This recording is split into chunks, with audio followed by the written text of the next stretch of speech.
नमस्कार, मैं हूं आपके साथ अंजलि और आप देख रहे हैं पद्मावत मीडिया। तो चलिए शुरुआत करते हैं आज की प्रमुख खबर से। शिवसेना और बीजेपी के बीच 2.5 साल के सीएम का नहीं हुआ था वादा। नीतीश का नाम लेकर शिंदे को मोदी ने बताई थी सच्चाई। उद्धव ठाकरे बीजेपी पर वादा खिलाफी का आरोप लगाते हैं। वो कहते हैं कि बीजेपी के साथ तय हुआ था कि 2.5 साल शिवसेना का सीएम होगा, 2.5 साल बीजेपी का मुख्यमंत्री होगा, लेकिन बीजेपी ने उन्हें दगा दिया। इस मामले पर महाराष्ट्र के मुख्यमंत्री एकनाथ शिंदे ने कहा कि कोई वादा नहीं किया गया था। शिंदे ने कहा कि शिवसेना के साथ अलग होने के बाद वो प्रधानमंत्री नरेंद्र मोदी और गृह मंत्री अमित शाह से मिलकर उन्होंने सच्चाई पूछी तो पता चला कि ऐसा कोई कमिटमेंट नहीं था।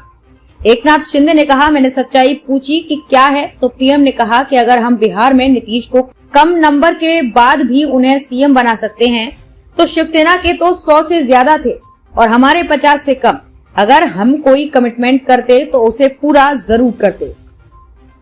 महाराष्ट्र सीएम ने कहा कि लोग विपक्ष से रूलिंग पार्टी में आते हैं।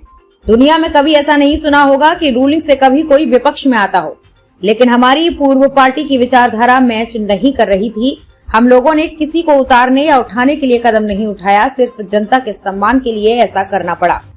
इंडिया टुडे कॉन्क्लेव में शिवसेना ने कट। शिंदे ने कहा, 25 से 30 साल तक बीजेपी और शिवसेना का गठबंधन रहा। बाला साहेब थे तब भी कई बार ऐसे मौके आए, लेकिन कभी गठबंधन नहीं टूटा। चुनाव के बाद नतीजे आए, तभी बयान आने लगे कि और दरवाजे खुले हैं। ये बोलने की जरूरत क्या थी? महाराष्ट्र सीएम ने कहा, मैं सीएम बनने के लिए वहां नहीं गया था। शिवसेना प्रमुख की विचारधारा को आगे बढ़ाने के लिए ये कदम उठाया है। हमारे विधायक चिंतित, क्रोधित थे, इसलिए कदम उठाना पड़ा। तो कदम उठाया वो छोटा नहीं था। बीजेपी में वरिष्ठों का निर्णय ही आखिरी होता है। उन्होंने मुझे सीएम बनाने का फैसला लिया। उद्धव ठाकरे के आरोपों पर शिंदे ने कहा कि उनके पास बोलने के लिए कुछ नहीं है, इसलिए एक ही बात बार बार बोलते हैं। खोके देकर 1 या 2 लोगों को फोड़ा जा सकता है, 50 लोगों को नहीं। अगर आप 50 लोग आपको छोड़कर चले गए, इस पर आत्मचिंतन करना चाहिए। गलती सुधारने की जगह आरोप लगा रहे हैं। खबरों में अब तक के लिए बस इतना ही। मिलते हैं फिर ऐसे ही किसी बड़ी खबर के साथ। तब तक के लिए नमस्कार और देखते रहिए पद्मावत मीडिया।